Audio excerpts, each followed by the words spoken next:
There are lots of guys out there who have lost their spouses and really can't talk about it or really don't have the platform to talk about it. So how was it for you? What my wife's whole ordeal taught me was to prepare for my own death. You cry? They say, "Oh yes, I had my." The night before, I remember I saw this madman. We just put, some cardboard paper by the side of the bridge, and he'll be sleeping, happily. And I was saying to myself, God, look at this man. He doesn't even have a roof. Over his head. And because the next day he'll be back there. Yeah. It was something I was seeing. And this is my wife who has everything. Everything. And she was struggling with her skin. You did see her for dreaming, they come for dreaming. Yeah, so she's never looked happier, she's never looked prettier. And she would just be there, then we'll want to talk or we want to go somewhere. Those dreams are never really clear. And then the next thing she'll just wave bye. Oh, your wife is a good wife. My own, they asked me to come. The kind of trauma I went through, I don't think it will make sense for me to just die in misery. It will be good for me to be happy again. Tokemakiwa says he wants to be fifth though. Who wants to be fit? Tokemakiwa says he's looking for a person like you to come. You don't mind. Tokemakiwa will look for her husband in front.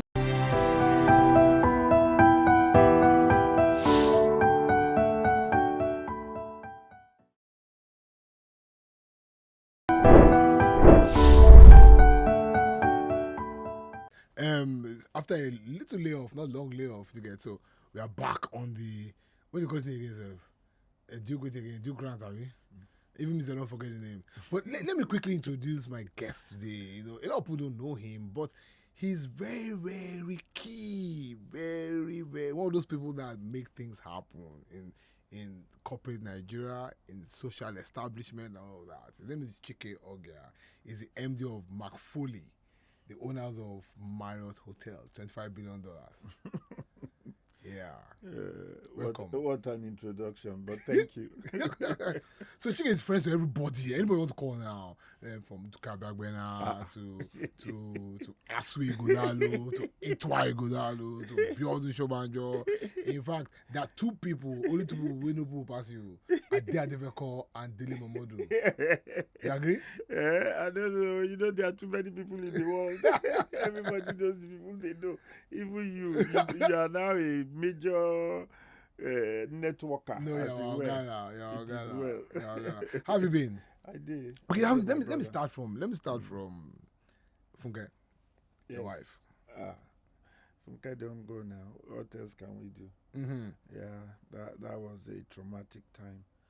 But we keep thanking God and blessing her memory and all she did. We have 3 beautiful children together that remind me of her every day. My daughter has a grandson now. And like I said, it's 1 year, so that 1 year was a real very sober time for me. And, I just took time out to mourn her and to respect her memory. And I mean, this was a woman I met when I was 18. You understand? And we dated for 10 years. And then we're married for 34 years. Wow. So essentially for 44 years of my life, she was a part of it. But it was difficult, but it's getting better, much better now. Okay, because the aim of this our talk today is that, men really don't talk about these things. You get, so we're seeing a lot of widowers, high profile widowers like Itwa.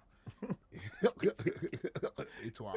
Yeah, Itwa, they talk. You get, myself, You get more than one. Those of them who get more than one, I don't consider you widowers. So. No, let me, they come beat me up. Yeah, you get more than one wife. But go on. I touch me, I did that pack or what? So, so I felt that it will make a lot of sense to have a recent widower talk about these things. Because there are lots of guys out there who have lost their spouses and really can't talk about it or really don't have the platform to talk about it. So how was it for you that night? No, the truth is, it's not about men There are also women that lost their husbands, so there are lots of widows. And I don't think it's a sex thing. It's not a man or woman thing. It's a person thing. Yeah. There are some people that just bottle up and don't talk.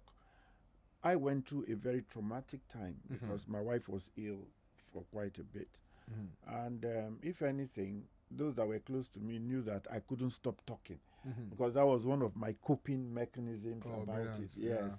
Other people, and it's funny because I can imagine if the roles were reversed, my wife would not have said a thing. Wow. Even she, up till, towards the end, she used to even fight me for talking about it.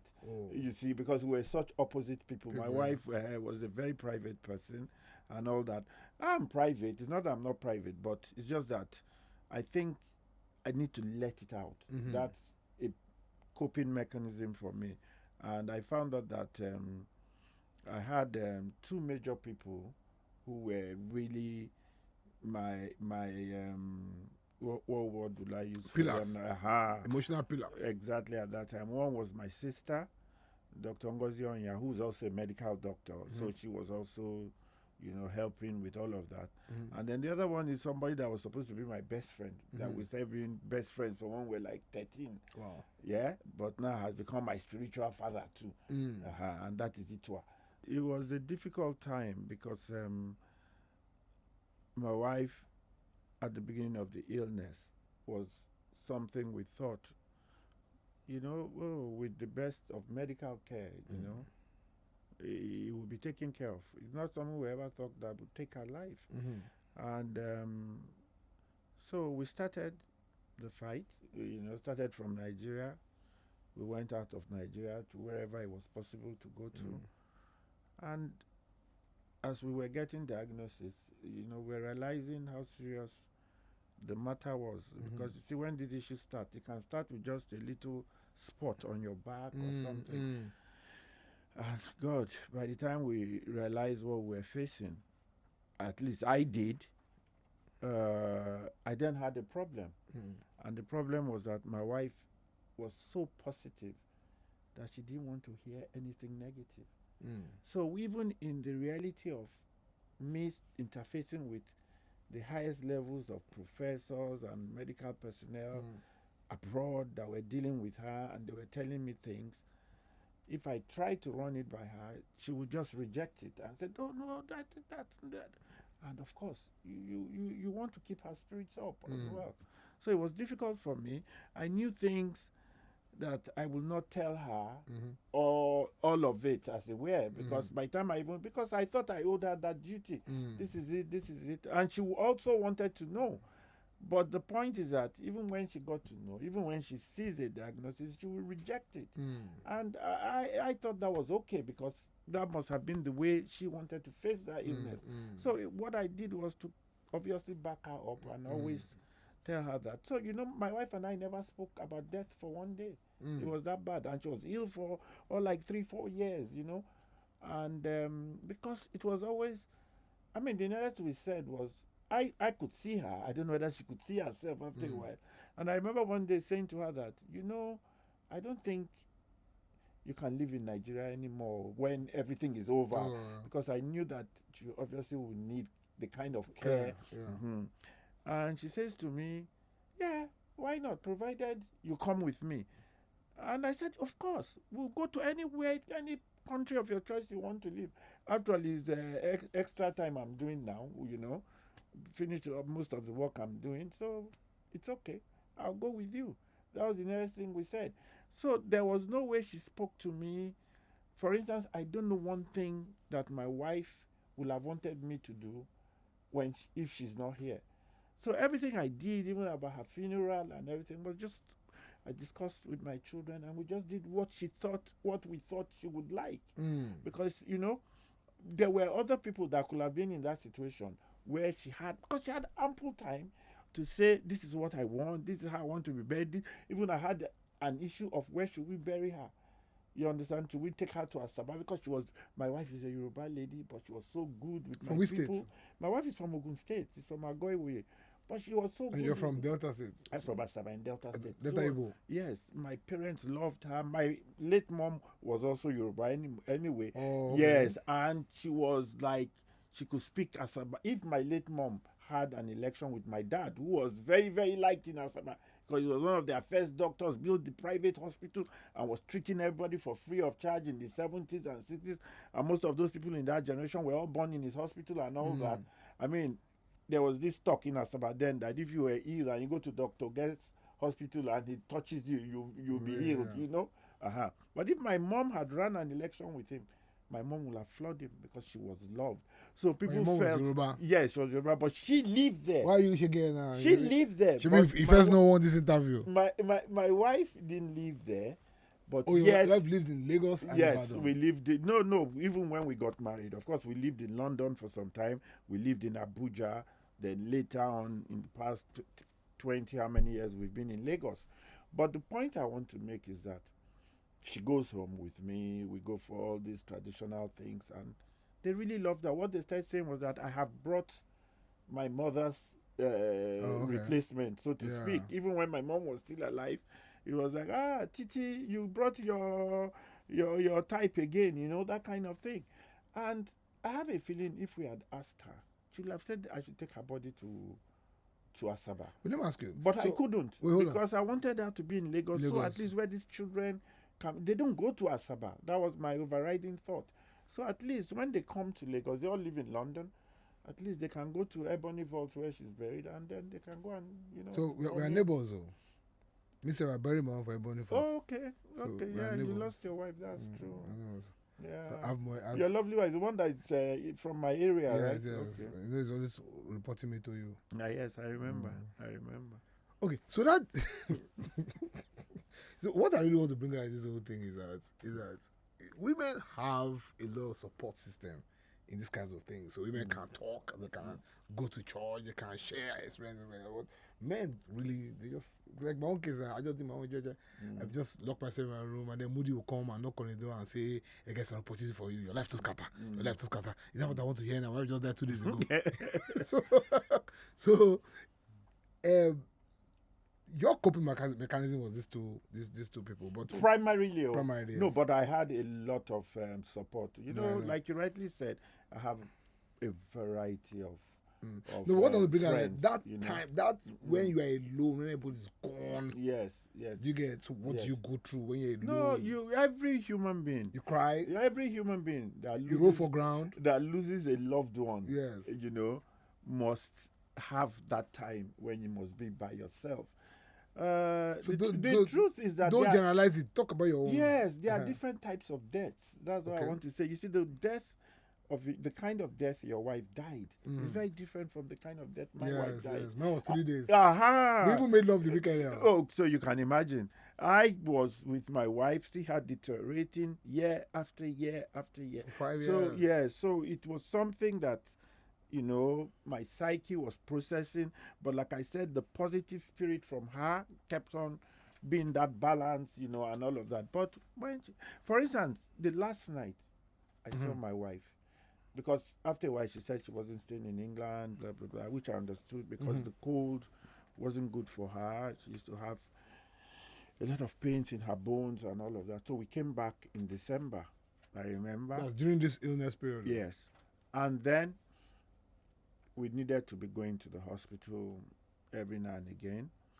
And towards the end, she was getting her care from, what's that hospital called now? I think Duke or Dunsi, clinic, somewhere in VI. Oh, is that not your friend? Marcel Ruth. That's a friend now. So she used to go there towards the end.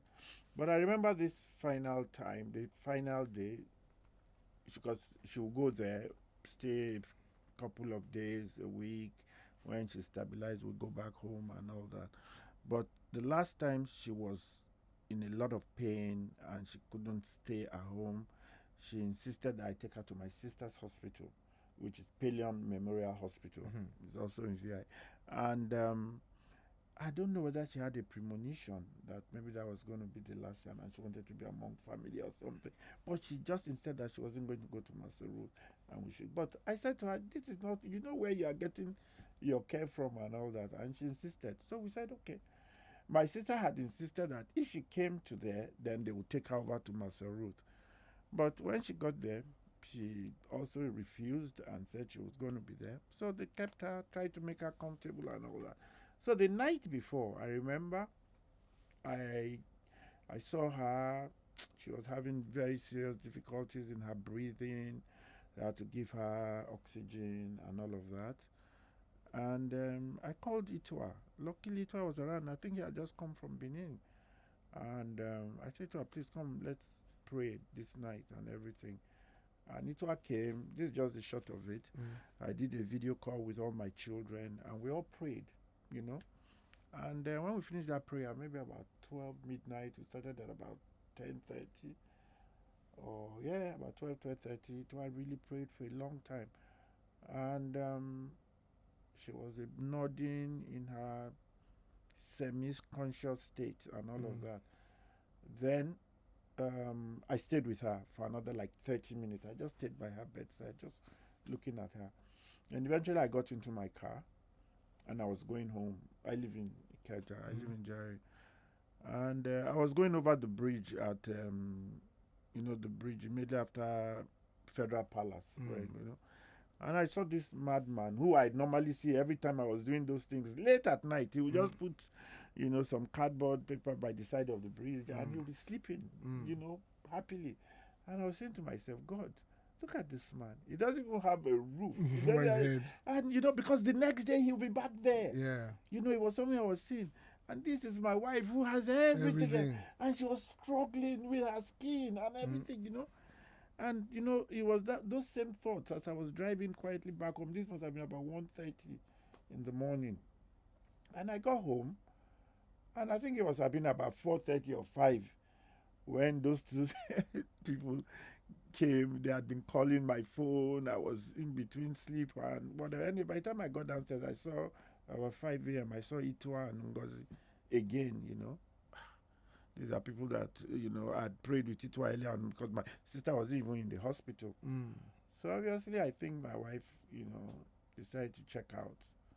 And my sister must have called Itwa and then they came to break the news to me. So how did you feel that moment when they told you? Yeah, it was crazy. It was crazy. Because immediately I saw two of them, I just said to them, yeah. I said, Funke is gone, right? And they all came and I said, come in. And then we went to the hospital and I saw her just the same way I'd left her, but this time they had covered her up and everything. Of course. Did you cry? Said, oh, yes. Oh, yeah. I totally broke down because it was like everything, all the struggle, everything, you just see everything has dissipated. And, I didn't, like I said, because of the positivity that was coming out of her, it was so infectious So I thought, I actually thought and I kept praying that she was going to beat it, even if it had to take a miracle, Was there at any point in time any sign of relief there? Okay. Well, towards the end, because she was suffering a lot. Yeah. Oh, she was suffering a lot. So, even I and my children, we times when we sit down and talk, we're like, nobody could open their mouth and say it's better for mommy to go, you know what I mean? But we acknowledge that she was going through so much pain. So I remember there was one thing my sister used to say then, and she used to say, Chike, I'm sure God will do a miracle because if Funke goes through all this pain and doesn't make it, then but as they say, you can't question God. The perfect. So I'm sure there's some good times, there's some good days in the midst of them. Some very bad days. That's what I'm saying. It was oscillating, up and down. That times when there'll be hope rising as it were, and you feel, the outcome will be something better and all of that. And of course, with a lot of faith, which was going into it at that time, you just was expecting that God would, make one miracle or the other happen at that time, But like I said, we are. So at the gravesite, how was it for you when they were lowering it? Yeah, Lowering that is also another time because someone you shared your whole life with, and you are seeing them put gravel and all those things and ceiling how. But you see, at the age we are in, I guess certain things kick into operation. One is that you've buried your father, you've buried your mother. Those were originally the closest people to you, Abi, before you met your wife. So you start coming to terms, knowing that this is the way of the world. What my wife's whole ordeal taught me was to prepare for my own death. You know, it's just that I won't be there to bury myself because it's the living. Yeah, I can connect that. Yes, but yes. it just tells me. Reminds you of your own mortality. That's right, and I've accepted it. So you know, it could have been me. Same thing with me. Yeah. So that's how I see life now. So to me now, there's no big deal. Yeah. I connect to that because like my own case now, once she went into the grave and everybody turned and walked away. Do you get it? So I stood there. Do you get it? And then there's that major fear that I might be next. Yeah, if this can happen to her, I mean, this is the person that sleeps beside you every night, you know, and all of that. Someone you've shared your whole life with. You have children together, you know, gone through it all. And like I said, we started when we were but kids, as we were, you know. But it's okay. It's getting better now. Yeah. So one last thing before we go to talk generally now. You did see about dreaming? They come to dream. Yes, definitely. And it's funny because all the dreams I've had about her have been very good dreams. That's a good thing. You know, she's not invite you. Come on, invite me. Say you might come. And I'm telling you, he invite me. It was just 2 days ago. It was just because I was having it. What I see really about my wife is that no man, they say come. She looks so well. She's never looked happier. She's never looked prettier, and she will just be there. Then we'll want to talk or we want to go somewhere. You know, those dreams are never really clear. And then the next thing she'll just wave by. Oh, your wife's a good wife. Mom, they asked me to come. So how does that make her a good or bad wife? No, you're not a good wife. I said, you know what make you come meet her here, stay with the children. Mom, they say, what are you doing? I'm home. So at times she will call me. I'll be in meetings on the island. Do you get it? And then she will call me and say, I did for house, so I don't come back. I did come. Then I will now realize that it's not even the Magodo house, it's the Ogeah house. Do you get me now? You see, you have many houses. No. You know, we moved from Ogeah to Magodo. So I said, why are we going back to Ogeah? Why we're in all Magodo? this in your dream, right? All my dreams, yeah, I will tell them. But till I wake up, I won't go. And then she starts stopping me like every 2 days. Someone now told me that that's another question I'm asking now. That because her things, her clothes, her stuff, so I never give them out. Yes. So I kept them in one room locked up, saying that I will give them to her son when he's of age.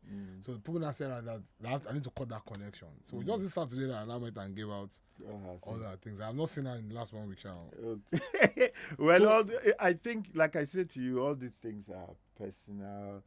It has to do with your psyche. So what do you do with her things? You know that for 1 year, because you know my house and everything, where the top floor where was the master bedroom where we lived. From when she was ill, after a while I had to leave that room for I came to a floor below where my children's room are. Of course they are not here, so all 3 rooms they are vacant, and I went into one of those rooms and I was always going up and down, make sure she's fine, because at that time, you know, when she wants the air conditioner might not be when I want, you know, and all that. So I just gave her the exclusive use for her comfort. And she more or less passed on from there, because it was from there we took her to the hospital, and 3 days later, you know. So I just left everything as it was. Yeah. I had taken, till 1 year after. And then when my daughter came home for the 1 year anniversary, I told her, so she took out most of the things. I said, look at what you want and all of that. She went in there with her younger sister, and I know they took out a lot of things. They brought a lot of things, and we took to church. Then there were some other things I think she kept for herself and all that, you know. Maybe all these are traditional things, her aquacha, you know what we call aquacha in Asaba, you know, and all of that. That's our traditional type clothes. So, but I still haven't gone up there. So You're not inside the room. No, I still don't sleep there. Of course, I go into the room anytime I like. But Why you not sleeping in the fair? No, at all. I just I don't know. You see, I'm a creature of habit. It's a problem for me. And I think I've gotten used to that hermit-like smaller place. I mean, but you know, all these things with time, I'll come out of it. You're lucky with your wife. She's not an aggressive ghost.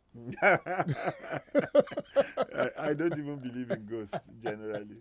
You know, I don't believe in ghosts. Because if I believed in ghosts, I wouldn't be able to live in that house. I still live in that house alone. Don't forget. Yeah, true. You know, so. Okay, that's good. So let's talk about, because you're a major man in this country. All your people wrong go APC. As a former commissioner. You're from Delta State. Yes. You know, what's your take? No, really and truly speaking, politics is one thing. You know, since 2015, when I got off, you know, being a commissioner, and I saw a few things, even within the contradictions of a party. Uduahan was leaving, Okowa was coming in, and I saw the schisms that was going on even within the PDP. I knew that was not the kind of, you know, the toxicity of the whole thing. You know, I knew it was not something I really wanted to be a part of. But what I can tell you is that it's simple. Politics in Nigeria is basically, you know, it's not ideology driven. No. So it's all about self-interest. Yes. When people make decisions politically, if you find out, it's never about the people. It's about themselves. Yes. So if people decide that they want to go from one place to one place, go and find out it's because there's something either driving them from there or something pulling them to that place, and saying if you don't come there must be a carrot that is being dangled, you know, of how we can make you suffer or whatever, or come and collect the booty, it is here, or whatever. So what's the way forward? It's neither here nor there. The way forward, basically, if you ask me, is until we get to a stage where, they say good men should start coming in. Some of us tried to the extent we could. We left. New good men are going in. You can see the Asway struggles in Benin. There has to be maybe another 20,000 Asways, you know, to make that difference all over. Lagos is lucky because, you see, Lagos is ahead. You think so? Yeah, Lagos is ahead. Forget whatever their model is. Lagos is ahead of the whole of Nigeria in terms of the sophistication of the politics they play. Yes, they have a Baba Saleh and all of that, but I mean, you can still see the quality of the people. Or the people they throw up. Yeah, so, you know, you have to give that to them. Look at all their governors after Tinubu left. You know, fine. You know, so all these other states, you know, including my state, we have to raise that level. Yeah, so more of people that are not professional politicians. You want professionals in politics, not professional politicians. Oh, okay. Those are the kind of people you look for. People that have a second address that can do other things, not people that depend on politics. 100%. Yes, for their living. That is where the problem is. Because they get desperate. They can't leave the place. That's why you see someone was a commissioner today, tomorrow is an advisor, next tomorrow is a PA. You know, just hanging in the system. Just being, you know. So such people, after a while, they have no use to the system. Like a friend, Baja. You know. No, that's the funny thing, Mike. So when I move against her, you go say, no, you can't. No. So he was number 4. No, it doesn't matter. He's coming down to chief of staff. He won't be governor now, he will be councillor. No, people make that mistake. His own kind of movement is very different, and I'm not defending him because he's my friend. That's the legislature. And all that number 4 business and all that, that's all just semantic, hierarchical, you know what I mean? The job he's doing today is a very strategic job as the chief of staff to the president. Do you know how powerful and important that job is? And then from me. After that, it must be governor. No, now it again. You see, there are those kind of vertical moves. Look at it. He was okay. You can see the difference. He was number 4 in the House of Representatives. He is now chief of staff in the villa. He now wants to be. He could. He has not even told me, but if it turns out that he becomes governor in Lagos State, can you see how very different those places are? It's as opposed from some people that just sit but the stature is in dropping. one place. No, the stature, because they are very different jobs. Those are very different jobs. Oh yeah, those are very different jobs. I can assure you, they are very different jobs. So what's your take on the what's happening in Lagos State? Lagos. All these funny things in Lagos. What's happening in Lagos? I don't know. Sanwo-Olu is doing well. Obasa. Sanwo-Olu is still the same. What word I'm looking for now? The same kind of modus operandi they've always used in Lagos. Get a very good sound mind who will come and develop the town, who will come and make things happen. Leave the politics. The politics will be taken care of. They have that Baba, GAC and all that. So which is fine. And I think Jide is doing very well, if you ask me. Now, what comes after Jide cannot control. Because already the methodology in Lagos makes it such. Same thing that happened with Fashola. If you remember, when Fashola, my very good friend, when he was leaving, what came after him was not anything he could control as well. Then Ambode came in, sound mind as well, doing very well. You can see the progress in the development trajectory in Lagos. So everybody comes in, does their bit, and what happens thereafter, the next person. So why is it so difficult to do the same in your state, Delta State? Have you been to Warri recently? Warri? You vomit.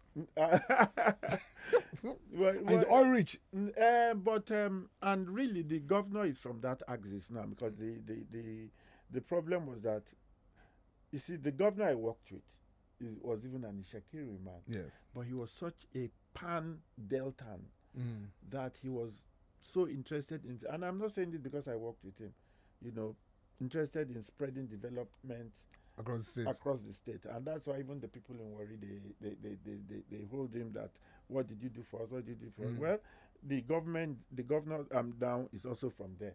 So let's see. And I think he started very well. He's gotten Julius Berger to build some bridges and all that. But developing Warri and getting Warri, like you said, to its old glory, it should be more than just some bridges and all of that. So I assume all that will happen with time, but we'll be watching. Okay, let's talk about your friend Nduka. Who? Obegbena. So what in your own estimation, what makes him tick? What do you think makes him tick? Nduka is my childhood friend. Childhood friend too? Oh yeah, Nduka is my child. We used to run around as kids. He was in Uniben, I was in Unilag, and the truth is, from when we were kids, Nduka has always been. You could tell that, like I tell people, what the edge Nduka has over most people that people don't understand, and that's why if you are fighting Nduka, or if you think bankrupting Nduka is your issue, then you don't even understand what you are dealing with. I tell people, if you maroon Nduka just with his boxers on an island, and maybe there are just some early men that live there, go and come back in 1 year. Nduka will have taught them how to read.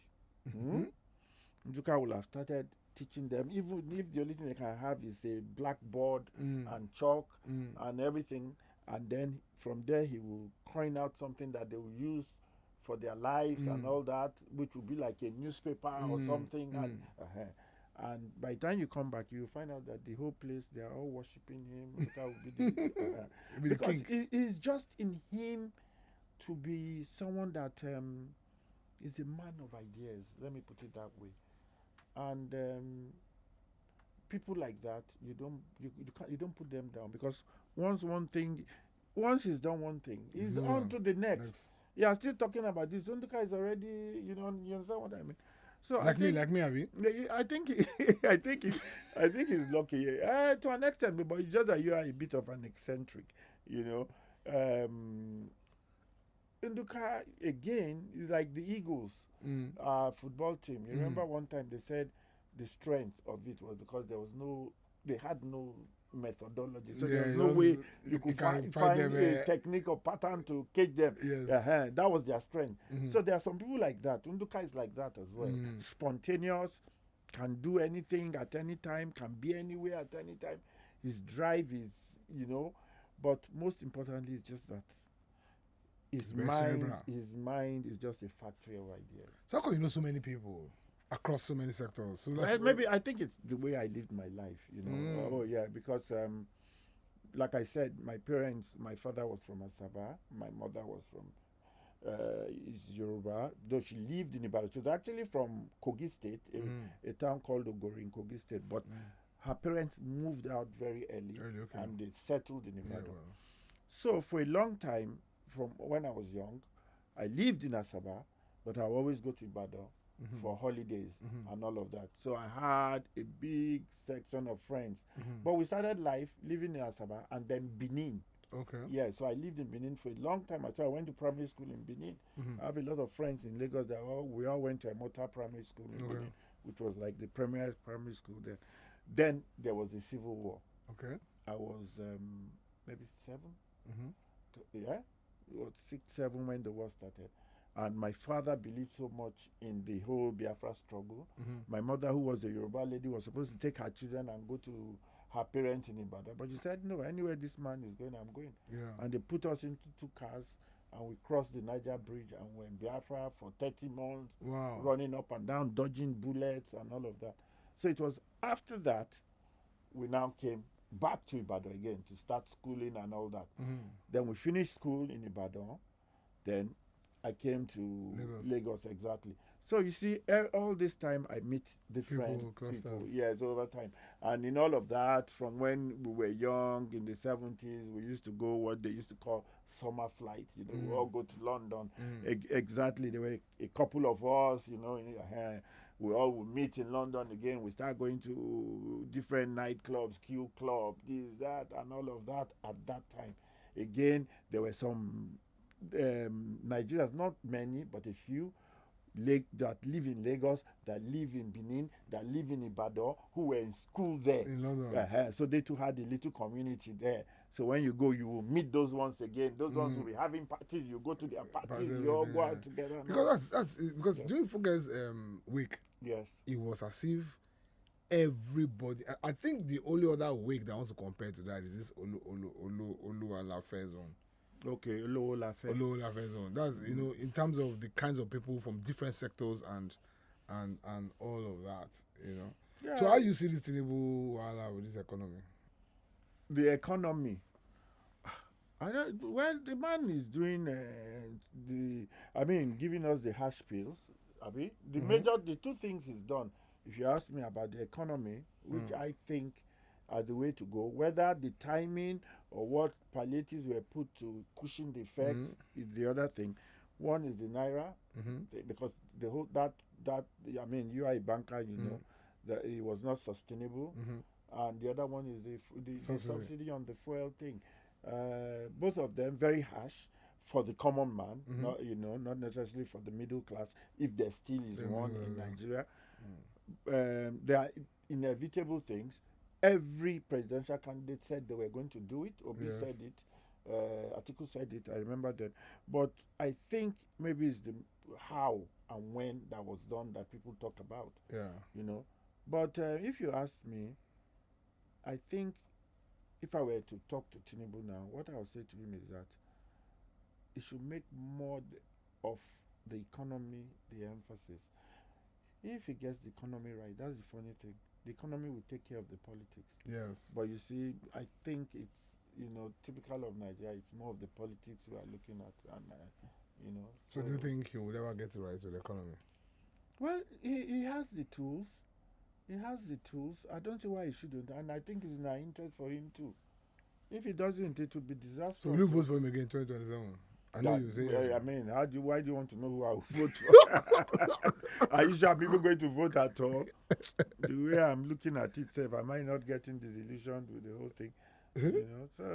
So how is the present situation affecting your sector, hospitality? It is very funny. It is extremely funny what I want to say to you. And it has been like it has been a wow moment for me too. Apparently, there are some things that are difficult to upset, no matter how bad the economy is. And I would have thought, under normal circumstances, that one of the first things that go are luxuries, right? Generally. But that just shows that hospitality is not really luxury per se. Because, like they say, what you eat and where you sleep are maybe two of the most important things to any human being. True. And of course, the high brand Marriott that we own in Lagos is such that 3/4 of it are really expatriate clients coming from all over the world. Because you see, with the Marriott Bonvoy, which is the loyalty program, they must stay at the Marriott once there is a Marriott in the city they are in. And then we have all these embassies and all these big foreign agencies and all that who their governments have said to them. This way is still in that country. Kind of place. So to that extent, aside from the fact that the cost of running the hotel is now astronomical, especially the energy cost and all of that, which is what every other business person, I'm sure, in this place is the same thing that is going through. So do you just find a way of passing it to your customers without scaring them away? I guess that's the only way to stay up. One last question before we leave hospitality. So we found out that hotels 10, 15, 20 years ago were very finicky about, especially highbrow hotels, very finicky about their clientele. So, but now, the can I use those words here? Area boys, or what do you call those boys? Yahoo boys are the ones that have the liquidity. So how does that? Because they are the ones that have the cash. I agree. I agree with you, and it's funny. It's the same kind of challenge we face even with the ladies of the night, so to speak. You see, you have an exclusive brand. Yes. Which, like a Marriott, should not be associated with that kind of thing. You also have a situation where, like I said, these ladies, there was a time we had instructions out to all our security people. Don't let them, you even will almost be accused of profiling. Yes. Because on a weekday, Thursday, Wednesday evening, a girl is scantily dressed and all of that in a place like that. You want to... But she can afford the room. Not even just that. And where we even found the real issues were that she's somebody's guest. Yeah. There is a good man upstairs who has paid for her to come. So how do you draw the line there? So the same thing.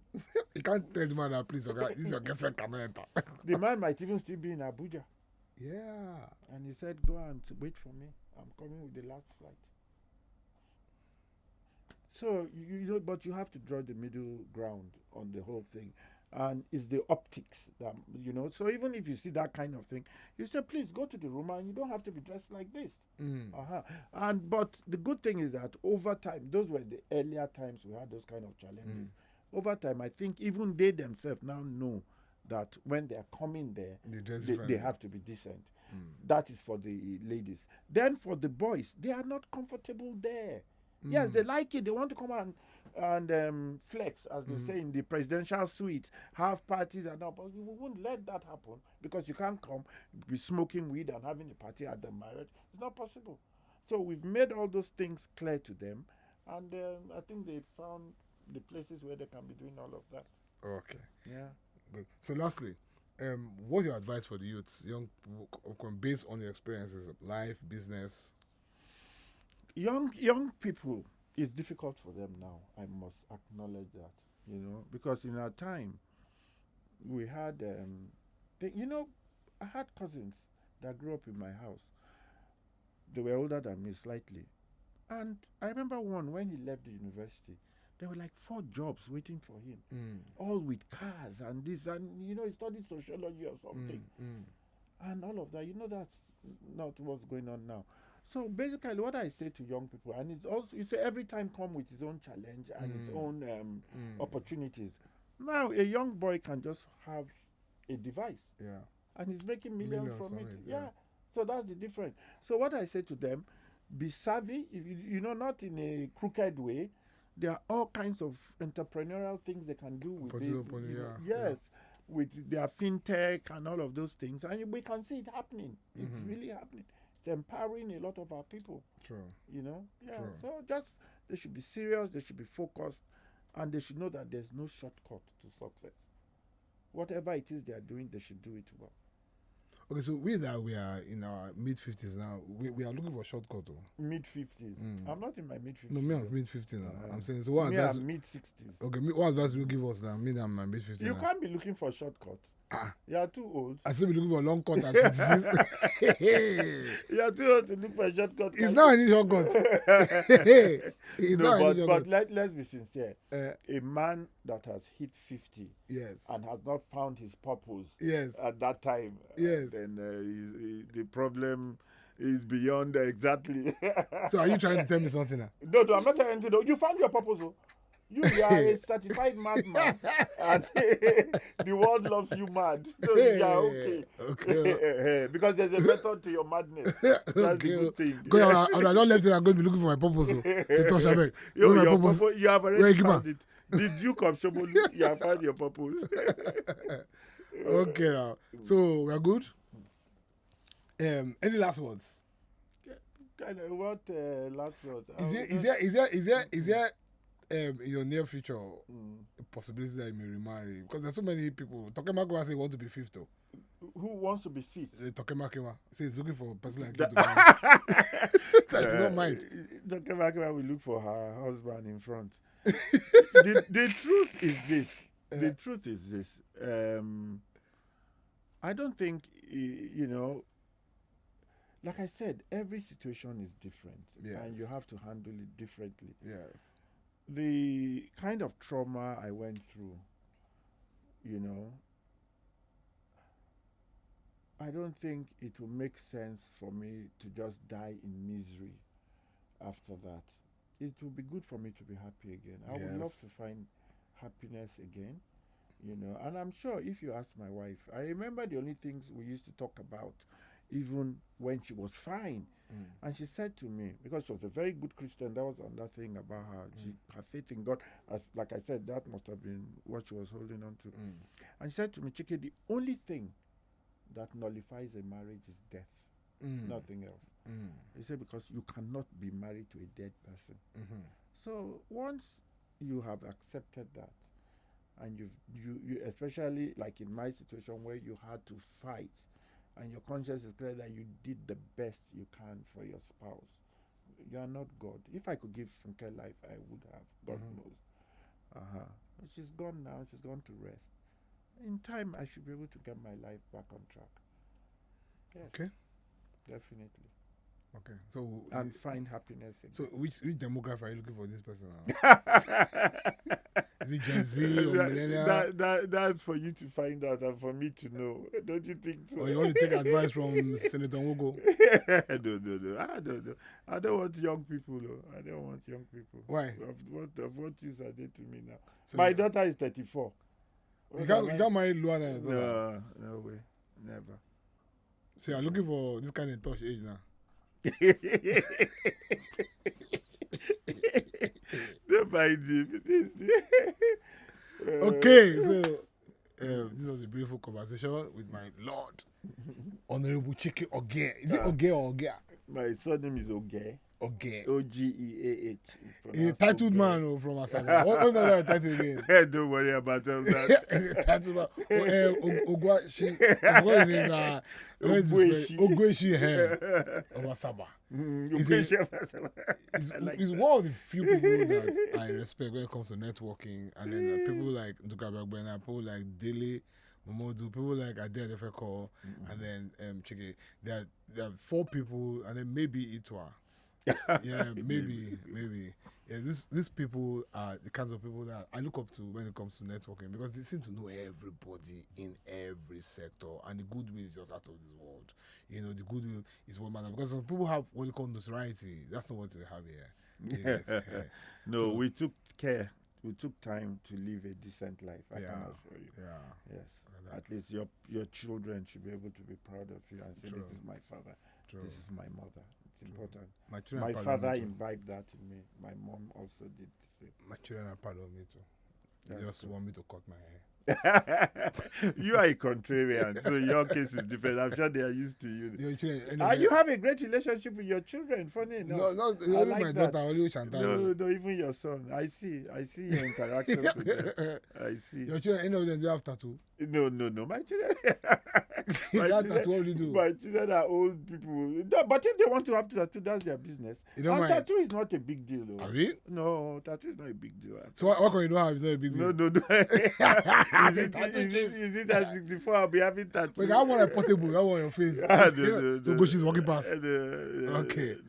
Okay, sir. That's not for me. Thank you. Thank you so much for honoring our what do you call them? For you, anytime. Thank you. All God bless right, you. then. Thanks. So, I hope you enjoyed this banter with your Ogoshi. This is the Duke Rants. Thank you. I don't die.